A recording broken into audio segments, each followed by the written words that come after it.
వాడు అట్లా వీడిట్లా అని మనం వస్త్రాలు దించుకోవటం కాదు.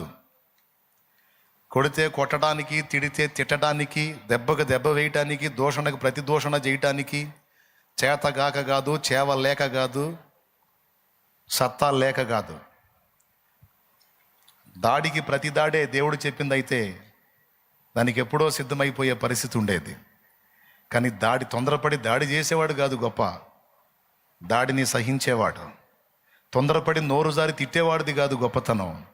ఆ దూషణను కూడా పూర్ణమైన ఓర్పుతో సహించి భరించి తట్టుకొని నిలబడతాడు చూడు, వాడు ఘనుడు, వాడుది గొప్ప.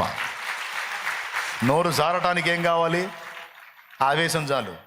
కానీ జారిన మాటను తట్టుకోవటానికి ఓర్పు, సహనం అనే సత్క్రియలు కావాలి. కాబట్టి దూషణకు ప్రతి దూషణ చేయొద్దు, కీడుకు ప్రతి కీడు చేయొద్దని నా యేసయ్య చెప్పాడు. నువ్వు ఏనుగులాగా సమాజంలో ముందుకు గంభీరంగా వెళ్తుంటే కుక్కలు వాటి పని అవి చేస్తూ ఉంటాయి. వాటి జాతి లక్షణం, వాటి తప్పే ఉంది. ఇప్పుడు మరి బజార్లో అంత లావది పోతుంది, మరి బజార్ మొత్తానికి సరిపోయి అంత ఆకారం పోతుంది. కుక్క గుండె జారిపోదు, అమ్మో ఇదేందిరా నాయన ఇంతలా ఉందని. అప్పుడు ఒక కుక్క ఆగిద్దా? కుక్కలన్నిటిని పిలుచుకుంటుంది. అవునా? మొత్తం బజార్లో ఉన్న కుక్కలన్నీ ఏకం అవుతాయి, అన్నీ కలిసి గౌమంటాయి. ఏనుగు లక్ష్య పెట్టిద్దా?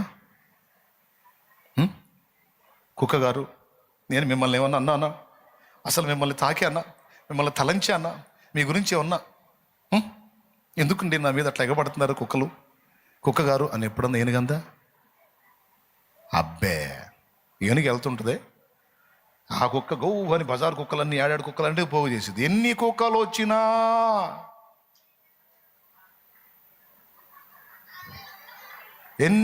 వచ్చినా దాన్ని తొండం ఖరీదు చేయవు, దాని కాలి ఖరీదు చేయవు. ఏదైనా దాని ముందుకు వచ్చి తొండానికి చిక్కిందా ఇక మళ్ళా మొరగటానికి దాని లైఫ్ ఏముండదు, ఏడబడితో తెలియదు, బతికుంటుందో సచ్చితో కూడా తెలియదు. అది పరిస్థితి. దేవునికి స్తోత్రం కలుగునుగా.